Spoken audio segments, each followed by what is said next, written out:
কোনোভাবেই হোক জুলাই বিপ্লবের চেতনা বাস্তবায়ন করেন, ফ্যাসিবাদের পথ রুদ্ধ করেন, বৈষম্যের সকল দুয়ারগুলোকে বন্ধ করে দেন। বাংলার মানুষ যেভাবে আপনার বাবা এবং মাকে কিংবদন্তি তুল্য রেখেছে, আপনাকেও বাংলাদেশের মানুষ চিরদিন স্মরণ রাখবে। আর যদি শেখ হাসিনার মতো ক্ষমতা আঁকড়ে ধরে থাকতে চান, মনে রাখবেন বাংলাদেশের মানুষ বারবার প্রমাণ করেছে ক্ষমতা আঁকড়ে ধরে থাকার জিনিস নয়।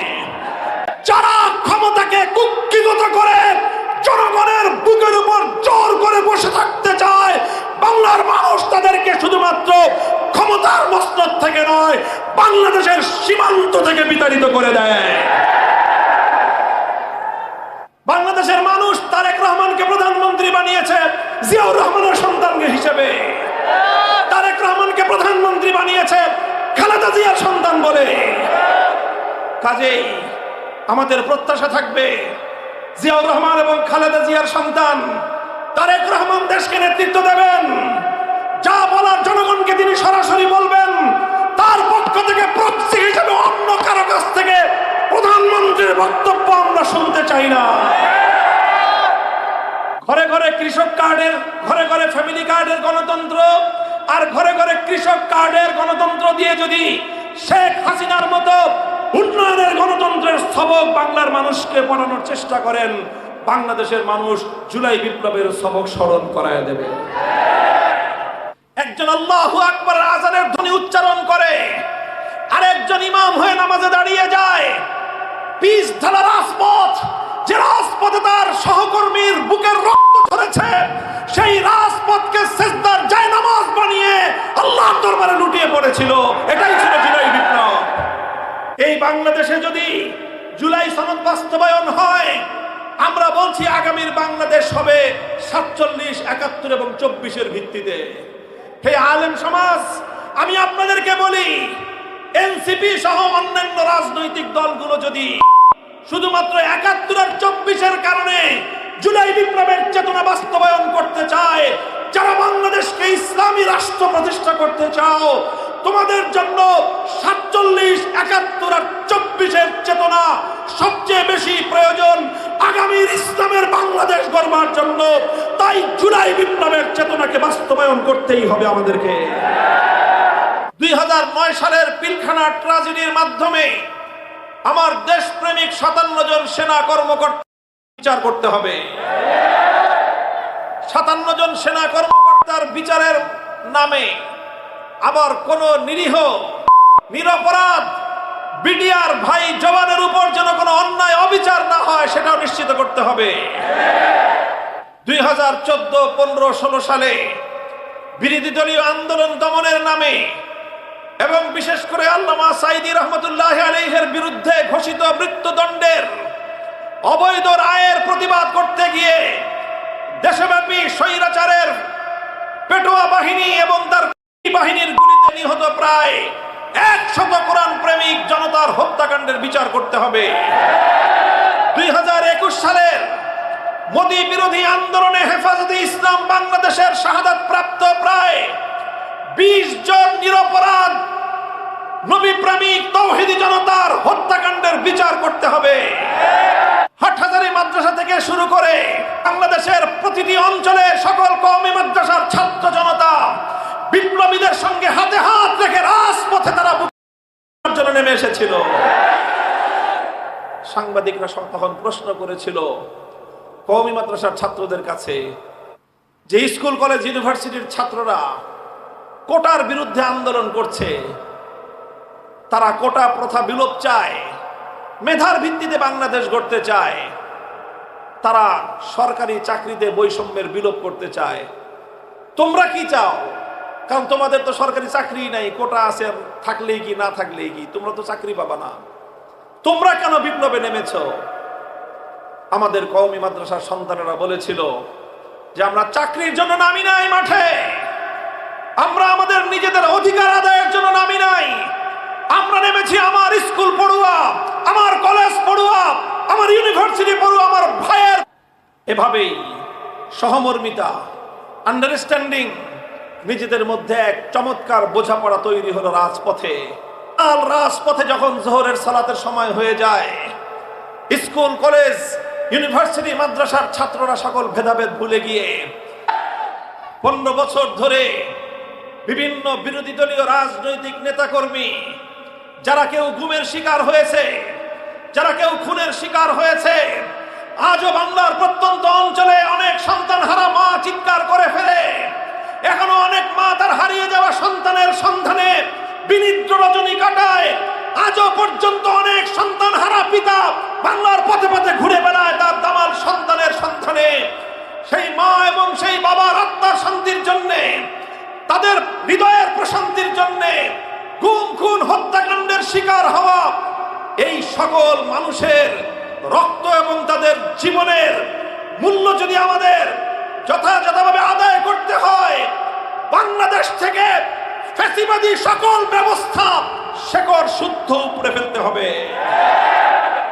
অধিকার আদায়ের দাবিতে অনুষ্ঠিত আজকের এই নাগরিক সমাবেশে উপস্থিত সম্মানিত সভাপতি, উপস্থিত বাংলাদেশ খেলাফত মজলিসের কেন্দ্রীয় নেতৃবৃন্দ, জেলা ও তৃণমূলের দায়িত্বশীল ভাই ও বন্ধুগণ এবং বিভিন্ন তৃণমূল থেকে সমবেত বাংলাদেশ খেলাফত মজলিস, যুব মজলিস, শ্রমিক মজলিস, ছাত্র মজলিস সহ অন্যান্য সহযোগী সংগঠনের দায়িত্বশীল নেতৃবৃন্দ, ভ্রাতৃপ্রতিম সংগঠন সমূহের দায়িত্বশীল ভাইয়েরা, সর্বস্তরের সুধীবৃন্দ, আইন শৃঙ্খলা রক্ষাকারী বাহিনীর সদস্য এবং সাংবাদিক সহ বিভিন্ন শ্রেণী ও পেশার আমার প্রাণপ্রিয় ভাই ও বন্ধুগণ,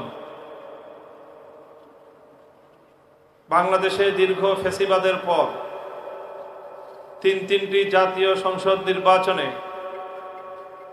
মানুষ ভোটাধিকার থেকে বঞ্চিত হওয়ার এক পর্যায়ে গুম খুন হত্যাকাণ্ড এবং নানা রকম ফ্যাসিবাদী লুটতরাজ এবং অন্যায় অবিচারের বিরুদ্ধে নজিরবিহীন এক গণ অভ্যুত্থানের মধ্য দিয়ে 2024 সালের 36শে জুলাই তথা 5ই আগস্ট এক গণ অভ্যুত্থান এবং গণবিপ্লবের মধ্য দিয়ে বাংলাদেশ নতুনভাবে স্বাধীনতা অর্জন করে।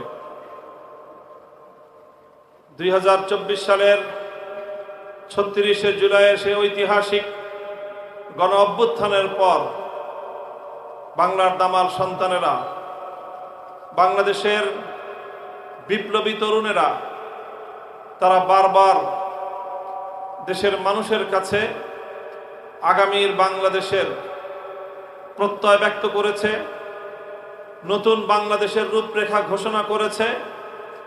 তারা বলেছে সেকেন্ড রিপাবলিক হবে, তারা বলেছে 36শে জুলাই বাংলাদেশ দ্বিতীয় স্বাধীনতা অর্জন করেছে। আর তাই 24শে জুলাই বিপ্লবের পর এদেশের মানুষের স্বপ্ন, আকাঙ্ক্ষা এবং প্রত্যাশার অভিপ্রায় ছিল যে মানুষ একটি নতুন বন্দোবস্ত উপহার পাবে। এইটা নামান হবে। এদেশের মানুষ নতুন একটি বন্দোবস্ত উপহার পাবে, ব্যাপক সংস্কার সাধন হবে বাংলাদেশের রাষ্ট্র এবং রাজনীতিতে। এরকম একটি প্রত্যাশা নিয়েই 2024 সালের 8ই আগস্ট অন্তর্বর্তীকালীন সরকার গঠন করা হয়। ডক্টর ইউনূসের নেতৃত্বাধীন অন্তর্বর্তীকালীন সরকার ক্ষমতা গ্রহণ করার পর তারা তাদের অগ্রাধিকারের ভিত্তিতে প্রধান 3টি এজেন্ডা ঘোষণা করে যে 3 দফা লক্ষ্য অর্জন করার জন্য অন্তর্বর্তীকালীন সরকার কার্যক্রম পরিচালনা করবে, এই অঙ্গীকার তারা জাতির সামনে ঘোষণা করে। 3টি মৌলিক লক্ষ্য এবং উদ্দেশ্যের একটি ছিল যে বিতাড়িত, খুনি, অত্যাচারী, ফ্যাসিবাদী, স্বৈরাচারী শেখ হাসিনা এবং তার সকল দোসরদেরকে বিচারের মাধ্যমে কাঠগড়ায় দাঁড় করাবে এবং তাদের সকল অন্যায় এবং অপকর্মের ন্যায় বিচার বাংলাদেশের মানুষের সামনে উপহার দিবে এবং অন্তত সরকার ক্ষমতায় থাকাকালীন সময়ের মধ্যেই একটা দৃশ্যমান বিচার কার্যক্রমের উন্নতি তারা সাধন করবে। এটা ছিল তাদের প্রথম প্রত্যয়।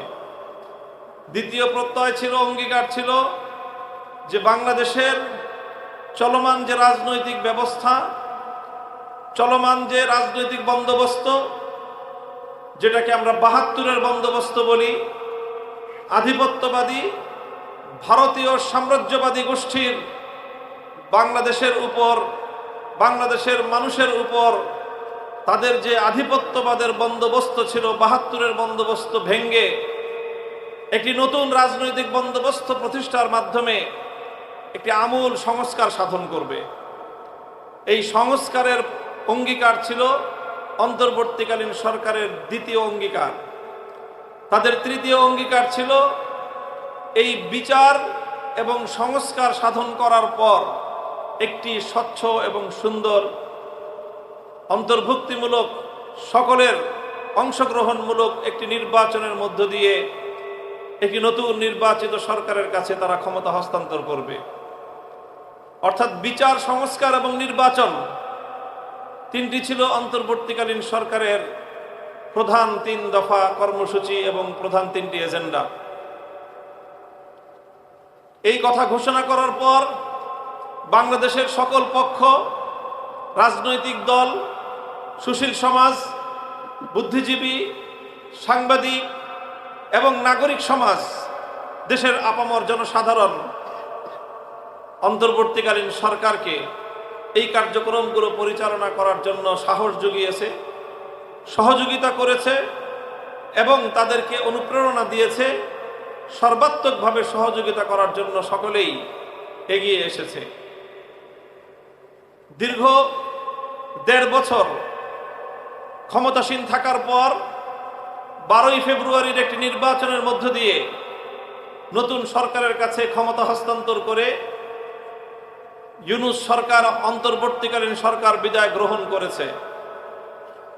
আজ ২০২৬ সালের ১২ই ফেব্রুয়ারি ত্রয়োদশ জাতীয় সংসদ নির্বাচনের মধ্য দিয়ে নতুন একটি সরকার ক্ষমতাসীন হয়েছে।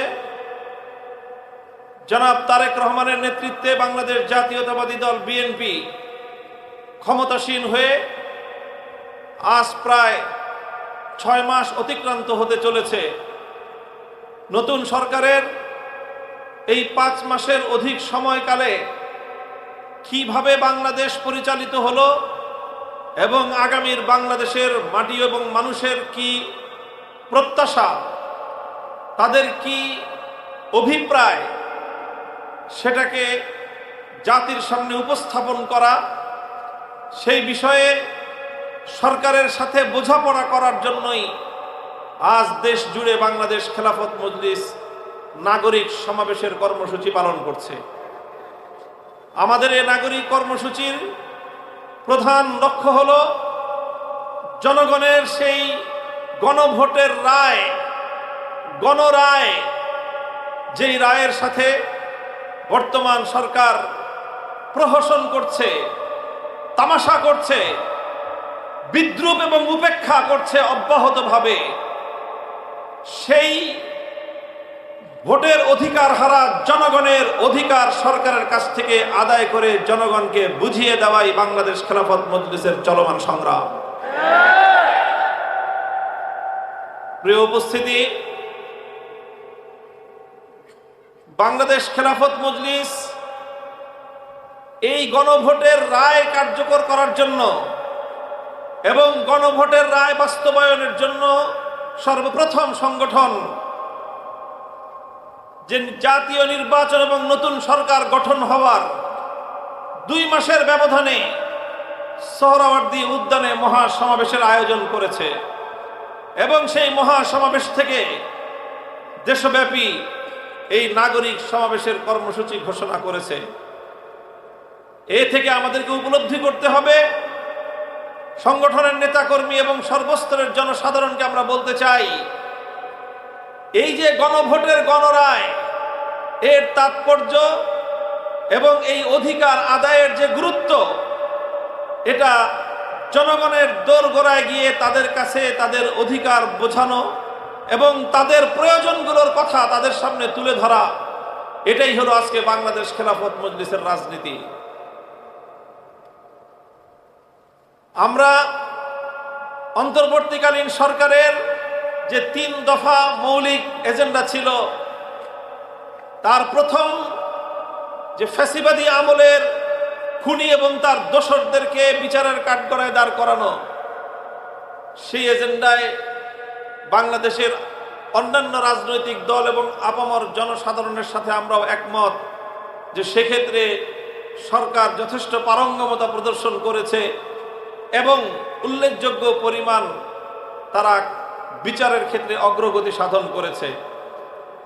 অন্তত 2-1টি মামলায় হলেও 17 বছরের খুনি, বাংলাদেশের শত বর্ষের ইতিহাসের ঘৃণিত নেককারজনক